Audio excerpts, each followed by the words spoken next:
Vi er kommet til Rungsted. Det er lørdag, vi er i juni måned, og vejret er godt. Så der er masser at se på i Rungsted. Når man tænker på Rungsted Havn, kan man nemt blive noget fordomsfuldt. For er det ikke bare en masse snopper, der sidder på deres store motorbåde og drikker rosé? Vi gik en tur rundt på havnen for at se, om fordommen kunne bekræftes eller afkræftes. Og vi må sige, at præcis ligesom andre havne, ja, så kommer der alle typer mennesker her, og der er masser at se på. Ja, selvfølgelig er der klichéen med blæser og hørbuks. Vi er trods alt i Rungsted. Men langt hen ad vejen er det jo bare almindelige mennesker, der nyder det gode vejr på havnen i en af de mange spisesteder.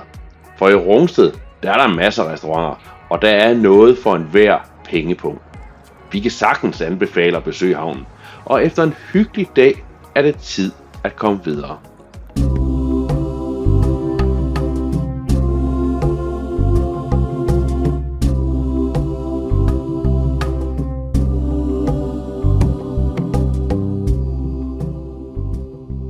Hvad vil det sige at være en sejler? Handler det om de dage på vandet, hvor sejlene bare er trimmet helt perfekt? Handler det om at sejle til en øde ø? Handler det om havnebesøg? Eller handler det om at være sammen som familie? For os, der handler det om det hele. Det her er På tur med Klan, og dette er vores eventyr.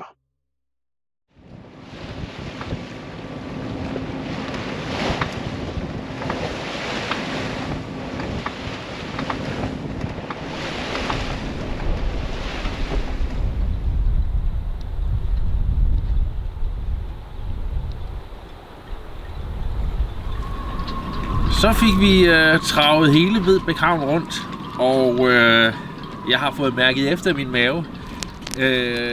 Jeg vil stadigvæk, og det er jo fuldstændig individuelt, og det sådan er det i hvert fald for mig. Jeg holder fast i, at for mig, der synes jeg, den mangler den her charme. En stor havn, og man kan se, at tingene er bygget i en ordentlig kvalitet. Så det er også en tryg havn at være i. Men den mangler den der til gengæld må jeg så sige, at der er et ishus, som er værd at sejle for. Sasha og jeg, da vi travede rundt, så gik vi jo lige forbi, og så kunne vi så dufte de her nybagte vafler. Så tænkte vi, det tror jeg lige, vi går ind og får lige en enkelt is. Og det var godt nok en god idé. Jeg tror ikke, jeg har fået så god is siden Italien. Så det var godt nok lækkert. Den kommer jeg til at tænke på længe, og hvis jeg er rigtig heldig, så kan jeg lige nå at få en, inden jeg skal sejle videre herfra. Den kommer lidt an på åbningstiderne. Det var sådan et nyt sted, og de er faktisk ikke opdateret åbningstiderne endnu. Hvor fine er nøglerne? Nå, de der.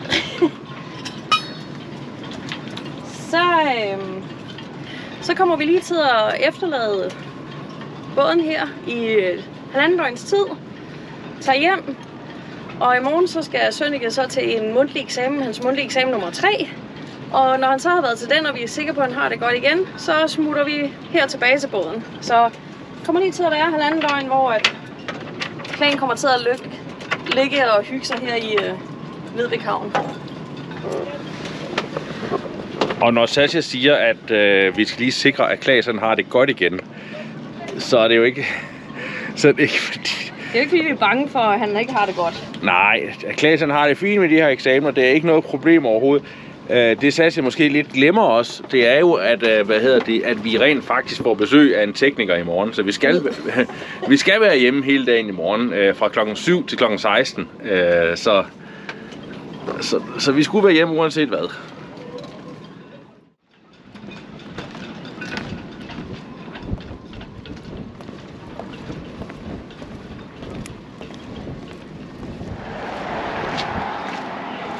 Det er jo egentlig forholdsvis simpelt. Lige hernede fra havnen af, så er der cirka 1 kilometer op til stationen.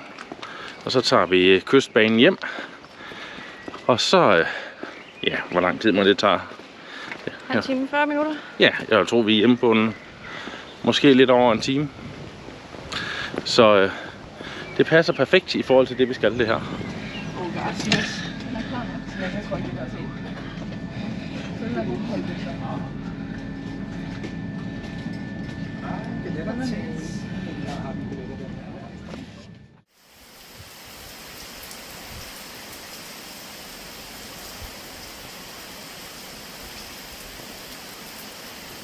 Der er gået lige omkring 24 timer siden vi var her sidst, og nu er vi tilbage på Vedbæk station. Dog skulle vi nok have været gået ned til båden lige nu, men da vi sad i toget heroppe, så kiggede vi mod vest, og der kunne vi godt se, at der var godt nok nogle mørke skyer, så ind og kig på det. Og hvis I ikke har hørt det her, mens vi taler, så er der en tordenbys, når de kommer ind over det næste kvarters tid. Så vi har valgt os lige at sætte os ind under afdækning her på Vedbæk station, nyde tordenvejr, der kommer imod os, og bagefter så kan vi gå ned i båden, hvor at det ikke regner mere igen. Det fungerede ret godt med at være hjemme i de her 24 timer. Klaas han kom til sin eksamen. Det gik godt. Vi fik besøg af en tekniker. Det gik også godt. Så nu har vi lige et par dage mere, og så skal vi hjem igen. Men mere om det.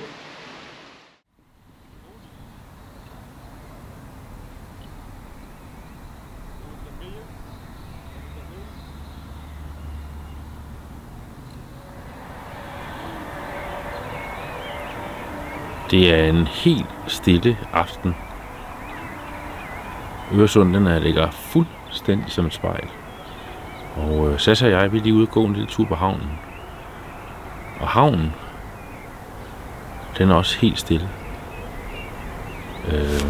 Jeg ved godt, det er en hverdagsaften, men den har været stille hele dagen. Eller ikke hele dagen, i hvert fald siden vi kom herned kl. 17, ikke? Og nu kl. 22. Der er ikke mange mennesker hernede, og vi taler om altså en af de helt store havne her i Danmark. Jeg forstår ikke rigtig, hvor folk er henne. Det er selvfølgelig en hverdagsaften. Men jeg mangler lige den her... Altså, det er da fint. Det er stille. Men det skulle man ikke tro, når der er så stor en havn. Nu skal det ikke lyde, som om det er en negativ ting, det der med, at der er helt stille. Vi oplevede det også i går, da vi var hernede. Der var det søndag.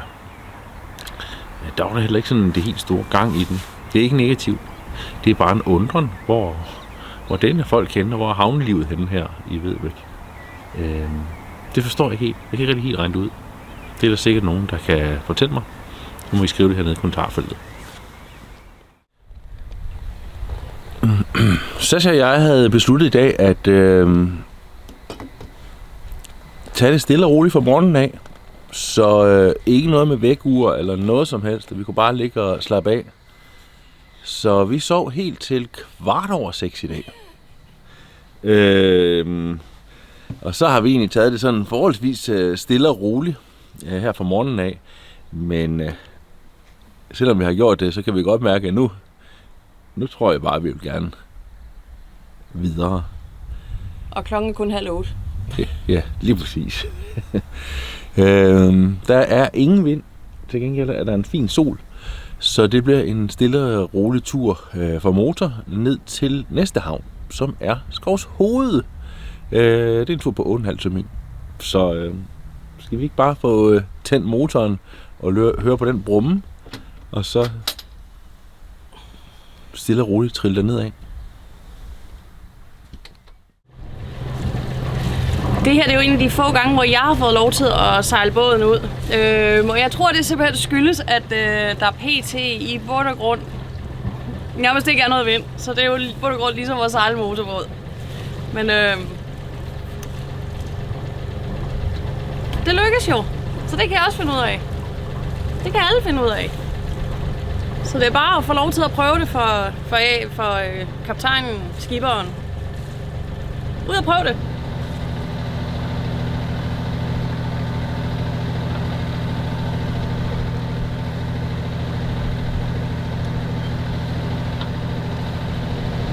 Vi sejler her langs kysten, hvor vi følger Strandvejen sydgående.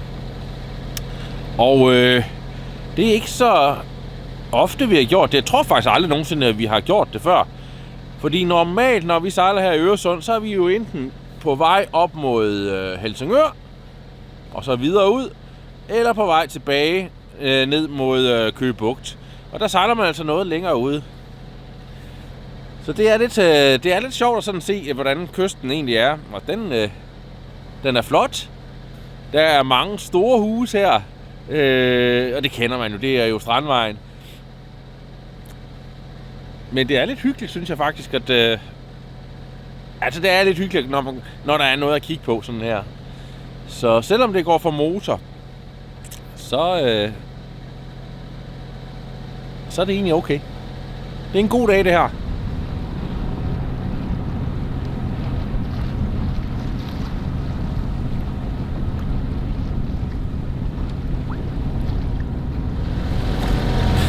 Når man sejler op og ned langs kysten her, så kommer man ud for Torbæk, som jo ligger lige her. Og Torbæk, er der jo rent faktisk en havn. Jeg tror godt med lidt god vilje, vi kunne komme derind. Der skulle være 2 meters dybde.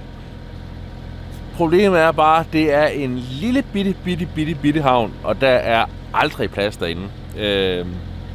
Vi har været der, men det har været på cykler. Det er super hyggeligt dernede. Jeg vil sige, hvis man har en mindre båd, så kan man nok forsøge at gå derind og kigge og se efter, man kan finde et sted. Men altså, generelt er det næsten umuligt. Det er rigtig hyggeligt. Sådan en lille... Det er jo en gammel fiskerby, men det kan man ikke se mere. Nu er det bare omgivet af store huse. Det er ret flot derinde. Men det bliver ikke for Klagen. Vi sender kursen mod Skovshoved, som ligger lige herhen. Der er ikke ret langt.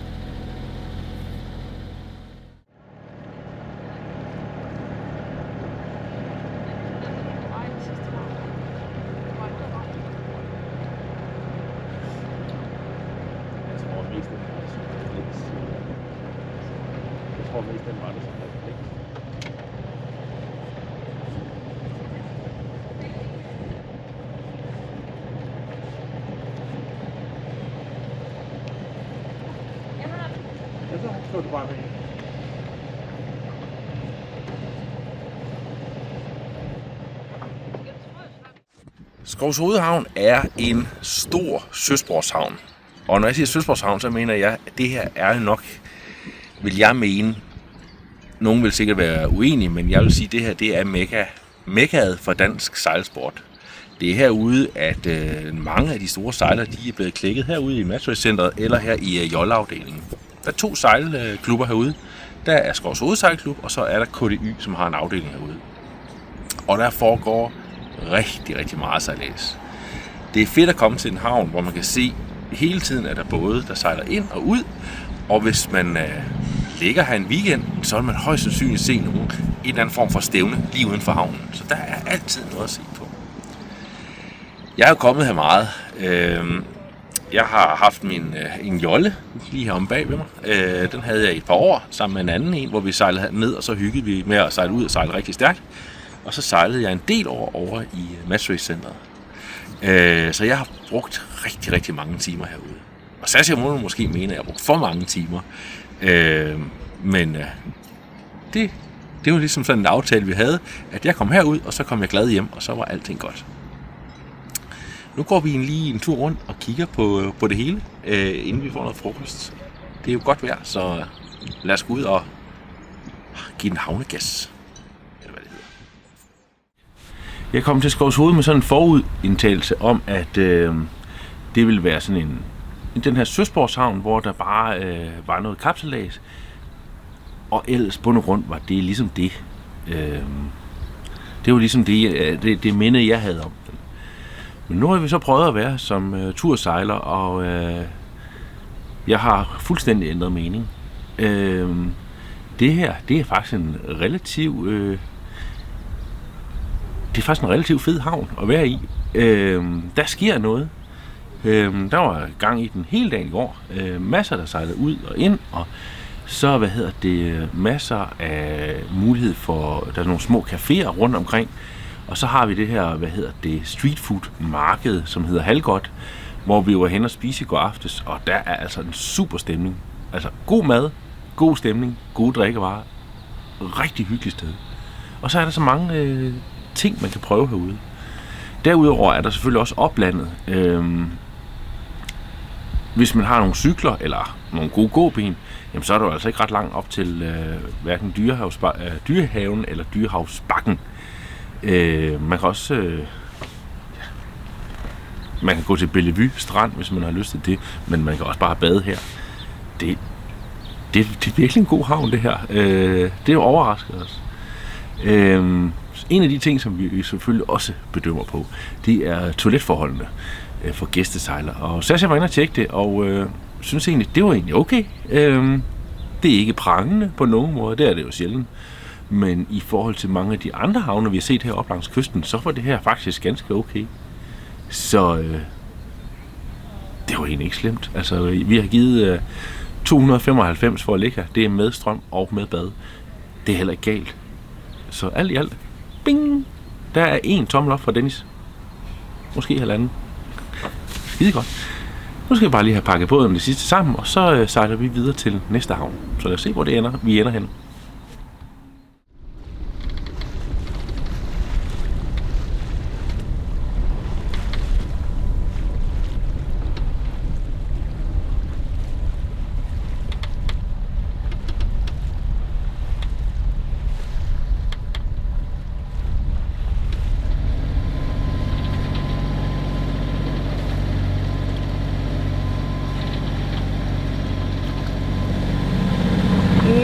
Det tredje sejlads i træk, hvor vi kun sejler for motor. Og vi ved jo alle sammen, at det er ikke Dennis yndlingsret, hvis man kunne sige det sådan.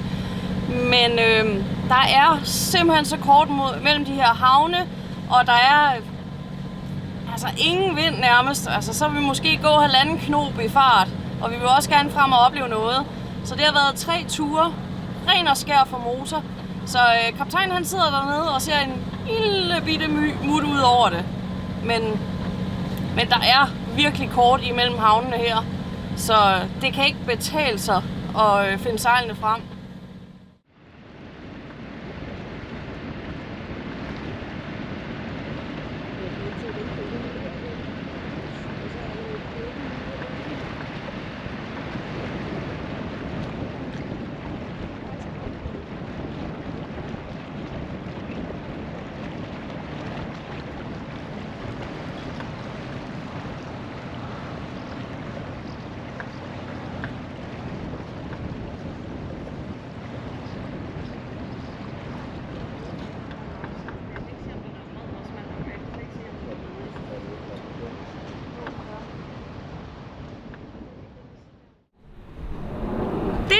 Det har jeg ikke prøvet før. Jeg har ikke prøvet før, at vi skulle igennem 2 havne for at finde en ledig plads til os. Vi vil prøve Kalk Brænderihavn, for der har ikke nogen af os nogensinde været før. Men derinde, der var kun én enkelt plads, der så ledig ud, men der var ikke noget rød-grønt, så det turde vi simpelthen ikke at satse på, når vi skal være her over natten. Så sejler vi tilbage til Svanemøllen, og i forhold til sidste gang jeg var i Svanemøllen, det var inden den store ombygninger. Og det vil sige, at alle de pladser, som jeg kendte rigtig godt, de er faktisk væk. Så vi var lige inde og scoute hele vejen rundt, før vi kom helt ud her på Ydermolen, hvor der lige præcis var en plads til vores bådstørrelse. Det er jo ikke fordi, vi har nogle ting, vi vil se her i Svanemøllen Havn. Jeg har boet her, så jeg kender området ret godt, og jeg kommer her stadigvæk indimellem. Vi skal endnu en gang hjem og til noget arrangement sammen med Klaas, så der ligger Svanemøllen Havn ret tæt på offentlig transport. Så vi skal lige gå op til en S-togstation, og så er det svup, så er vi hjemme hos Klaas igen. Og så i morgen, der sejler vi videre. Det er sådan set det, vi skal. Det er blevet morgen her i Svanemøllen Havn, og Sascha hun blev vækket lidt tidligt af, at de begyndte at arbejde. Og det er jo en af de ting, de gør herude. Det er en arbejdsplads, man ligger i. Så om den har charme, det bliver et kæmpe nej tak. Det har den virkelig ikke. Altså du er i en kæmpe stor byggeplads. Men den passede perfekt til det, vi skulle bruge den til. Altså det der med at kunne komme hurtigt til og fra offentlig transport. Nu sejler vi afsted. Og vinden, der er faktisk en lille bitte smule vind i dag. Så det passer helt perfekt. Så vi lægger kursen nu mod Sverige. Mod noget, der hedder Lagunen Havn. Det er en havn, vi aldrig har været i før. Men der er nogen fra sejlklubben, der sagde, at det var fint, så prøver vi at tage derhen, og så ser vi, hvad det er. Uanset hvad, så skal vi i hvert fald have købt nogle madvarer, for ellers har vi ikke noget at spise i aften. Så lad os få startet motoren, tøffe ud igennem, randen, få sat sejlene, og så stige afsted med os.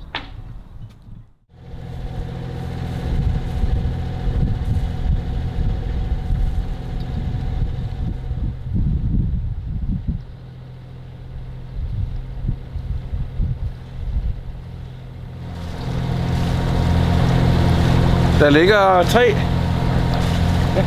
ligger tre skibe herinde for anker, og der er jo ingen tvivl om, at vi også gerne vil have lagt for vores anker. Problemet var jo bare det der med, at vi blev nødt til at forlade båden det blev så til 9 timer, og vi havde ikke rigtig nogen mulighed for at komme tilbage. Og det vil jeg ikke være helt tryg ved. Så det blev en tur ind i havnen i stedet for. Men de har ligget fint dem der i nat. Og de ligger også fint nu. Så det ser lækkert ud. Bare det var mig.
Vi var jo blevet anbefalet Lagunen Havn af nogle personer fra sejlklubben af, som sagde, at her var helt fantastisk og skønt. Og jeg kan jo godt se, at der er gode muligheder, der er nogle gode, fine grillpladser og sådan noget. Men det er vist egentlig også det. Havnen, den er en frihavn. Og det betyder så også, at det er absurd billigt at ligge her for os. Så det har det jo selvfølgelig også kørende for sig. Men udover det, der har jeg egentlig lidt svært ved at se, hvad det er, der gør den så anbefalelsesværdig. Det må de prøve at fortælle mig. Det er måske ikke alle, der ved, hvad det vil sige, når en havn den er en frihavn. Og det kan jeg egentlig godt forstå, hvis man ikke sådan lige er en del af det her fællesskab. Frihavne, det er et fællesskab af havne, både danske og svenske, faktisk også nogle norske. Jeg tror måske er ovenikøbet nogle tyske også. Og de har det til fælles, at hvis man er en del af den havn, jamen så ligger man billigt i de andre havne. Det betyder, at hvor vi normalt ville skulle betale, jeg tror det var 200 svenske for at ligge her, så betaler vi 75. Og det er sådan en miljøafgift. Det betyder simpelthen, at vi betaler for strømmen og for at bade. Og det er det. Og det er selvfølgelig lidt attraktivt, at man kan sejle rundt til de her havne til meget, meget, meget billige havnepenge. Der er nogle regler, det er, at man må højst ligge der 3 dage, og man skal være ombord, man må ikke bruge det som parkering, siger de. Men det gør det noget billigere. Det er frihavn, og det er vi medlem af. En af de ting, man så vidt muligt skal undgå, når man sejler i forhold til sejladsplanlægning, det er det der med at lave en aftale om at være et bestemt sted på et bestemt tidspunkt. Fordi det er der, det begynder at blive rigtig træls i forhold til, at så er man super afhængig af vejret. Og vi har selvfølgelig lavet en aftale om at være et bestemt sted, et bestemt tidspunkt. Vi har nu en god margen. Vi skal være i Skanør på lørdag kl. 11. Og nu er det torsdag aften. Så vi havde egentlig planlagt, at vi ville sejle videre i morgen. Men så ændrede vejret sig lidt, og så tænkte vi, så står vi rigtig tidligt op, og så tager vi til Skanør. Der er ikke så langt. Jeg tror, der er 15 sømil, eller måske kun 12. Men nu har vejret ændret sig endnu en gang. Og det er jo fordelen, eller ulempen med, at vi ligger i det her lavtryksvejr. Vi ligger ligesom i udkanten af et kæmpe lavtryksområde. Så nu bliver det bare dårligt vejr hele dagen i morgen. Der kommer rigtig, rigtig meget vind fra syd, og vi skal direkte mod syd. Så vi sad lige og tænkte lidt på det og kiggede lidt på det, så sagde vi, skal vi ikke bare sejle nu, i stedet for at vente? Så nu sejler vi her om aftenen. Det bliver nok næsten 8, inden vi er klar til at sejle. Og så er vi nok fremme ved 12-tiden. Hvis man ikke det kan lade sig gøre, finde ud af det, så får vi sådan ligesom et semi-natsejlads, uden at skulle være vågen hele natten. Så nu gælder det bare om at få rigget båden, eller gjort båden søklar, så hurtigt som muligt, og så komme ud og få sat nogle sejl, og så sydpå. Afsted med os.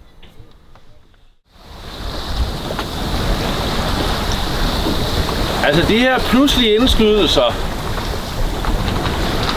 det er jo ikke altid lige den bedste idé.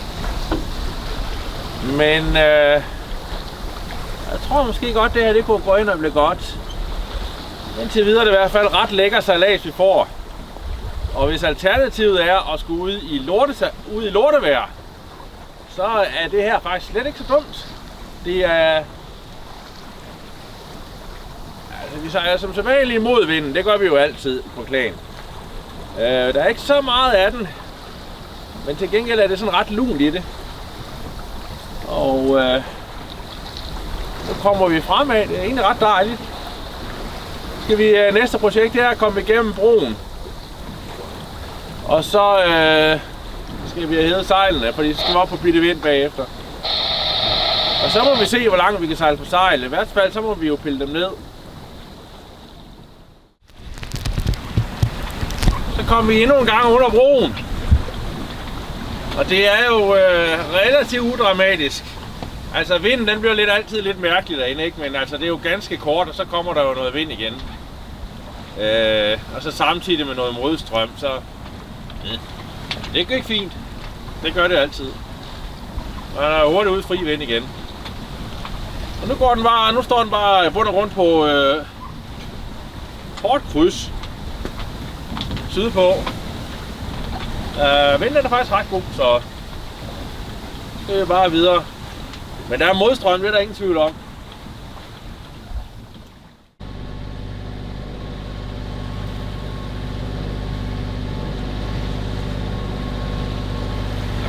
Som I nok kan høre, så har vi tændt motoren. Og det har vi gjort, fordi vi har vind lige imod. Vi har jo krydset hele vejen.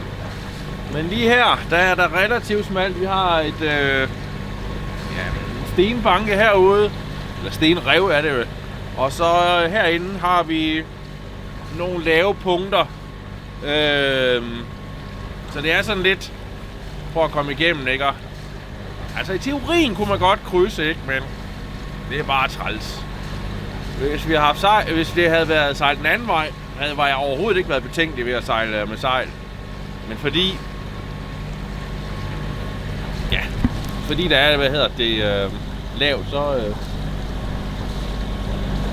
tror jeg hellere, jeg vil sejle med motor. Men der er heller ikke ret langt til vi er der. Vi kæmper lidt, eller vi konkurrerer mod en regnbyge. Så ser vi, om vi kommer i havn først, eller om den rammer os, inden vi når at komme ind. Det passer garanteret til at passe med. Lige når vi skal lægge til, så regner det. så tager vi det med. Det er jo ikke det værste. Så må vi jo tage noget tørt tøj på bagefter.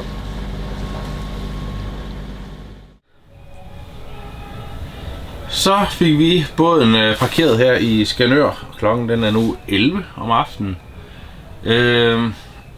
Det var en fin tillægning. Det var sådan stille og roligt. Der var ikke ret mange både herinde, og vi gik også lidt i læ, så det tog selvfølgelig lidt tid, for vi ville gerne have båden til at ligge helt perfekt. Men nu skal vi være her i 3 dage, og så skulle vi også lige, fordi vi skal være her i 3 dage, og vi ved, det bliver dårligt vejr i morgen, så har vi også lige sat cockpit-teltet på. Så får vi lige det her ekstra rum. Og så kan man så sige her i Skanør, vi har været her mange gange, og derfor har vi også en yndlingsplads. Og det var heldigvis ledig. Så nu ligger vi her og bliver blæst væk fra kajen. Så nu kan det bare komme an med noget vind i morgen. Og noget regn.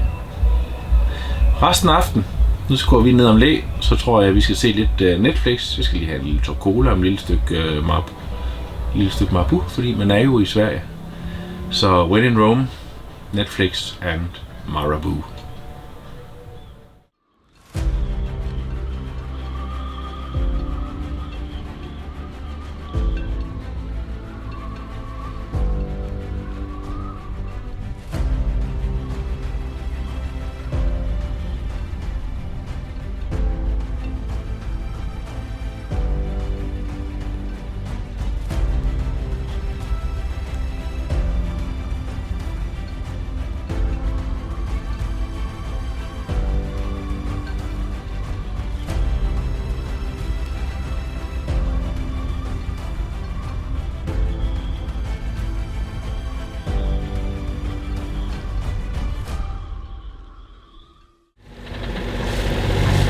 Nu forlader vi Skanør, som så var den sidste destination på den her miniferie, vi har været på. Og Skanør, det blev jo til en hyggelig aften sammen med kammeraterne fra Sejlklubben af. Så derfor er stemmen også sådan lidt rusten i dag. Vi tager nu mod Brøndby. I bund og grund havde vi jo planlagt, at vi skulle være der en dag mere. Eller håbet på det, om man vil. Men i morgen, der kommer der et forfærdeligt vejr ind over igen. Og det går i vest, og det vil være lige imod. Så tager vi i stedet for hjem i dag. Ikke meget vind, faktisk stort set ikke noget, og den skulle dø lige om lidt, helt. Så det bliver med motor. De der 18 sømil hjem. Det er, hvad det er. Der skulle faktisk også komme noget regn. Den her ferie, den havde jo, vi havde ligesom sagt et mål for, hvad den skulle omhandle, eller hvilket eventyr vi ville på, om man vil. Og det var jo det her med at undersøge havnene op i Øresund, de danske havne i Øresund, se hvad de kan, og hvad de ikke kan. Jeg synes, det har været en fin, det har været et fint eventyr. Det er noget, som vi nok ikke ville have taget os sammen til ellers. Men nu var det jo sådan, at vi blev nødt til at skulle hjem til Klaas indimellem. Og så passede det helt perfekt, det her. Nu vender vi hjem. Båden den skal gøres rent. Vi skal gøres rent. Jeg har ikke mere rent tøj. Det er tid til at komme hjem, ja. I næste uge er på tur med Klan starter vi fortællingen om vores sommerferie. Og sikke en fantastisk ferie det blev. Fyldt med skønne eventyr og lækkert vejr. Vi ses.